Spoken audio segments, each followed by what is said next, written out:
গরম ভাতে সেরার সঙ্গে কাঁঠাল বিচির ভর্তা।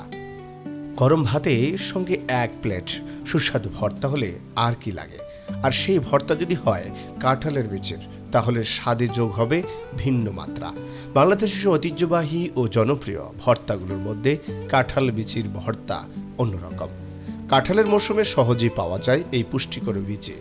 অনেকেই এটি ফেলে দিলেও সামান্য কিছু উপকরণ ব্যবহার করে তৈরি করা যায় দারুণ স্বাদের একটি ভর্তা। গ্রাম বাংলায় রান্নাঘরে বহু বছর ধরেই কাঁঠালের বিচির ভর্তার কদর রয়েছে। সরিষার তেল, পেঁয়াজ ও মরিচের ভাজে তৈরি হয় এই ভর্তা। গরম ভাতের সঙ্গে খেতে অসাধারণ লাগে। এই ভর্তা তৈরি করতে কাঁঠালের বিচি 1 কাপ, পেঁয়াজের কুচি আধা কাপ, শুকনো মরিচ 4 থেকে 5টি, সরিষার তেল 2 টেবিল চামচ, লবণ স্বাদ মতো, ধনেপাতা কুচি ইচ্ছে মতো। প্রথমে কাঁঠালের বিচিগুলো ভালোভাবে সিদ্ধ অথবা ভেজে নিতে হবে। এরপর বিচির উপরের পাতলা লালচে খোঁচা ছড়িয়ে নিতে হবে। অন্যদিকে সামান্য সরিষার তেলে শুকনো মরিচগুলো মুচমুচে করে ভেজে নিন।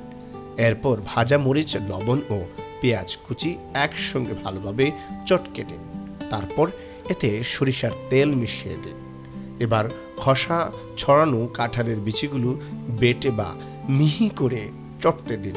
এরপর সব উপকরণ একসঙ্গে ভালোভাবে মিশিয়ে নিলেই তৈরি হয়ে যাবে সুস্বাদু কাঁঠালের বিচির ভর্তা। এবার চলুন টেবিলে পরিবেশনের ব্যাপার। গরম ভাতের সঙ্গে পরিবেশন করুন ঘরোয়ার স্বাদের এই মজার ভর্তা। সহজ উপকরণে তৈরি এই খাবার যেমন সুস্বাদু তেমনি পুষ্টিকর। দর্শক, আপনি যদি এই ভর্তা খেয়ে থাকেন, অবশ্যই কেমন হয়েছে বা কেমন লেগেছে কমেন্টস বক্সে জানাতে ভুলবেন না।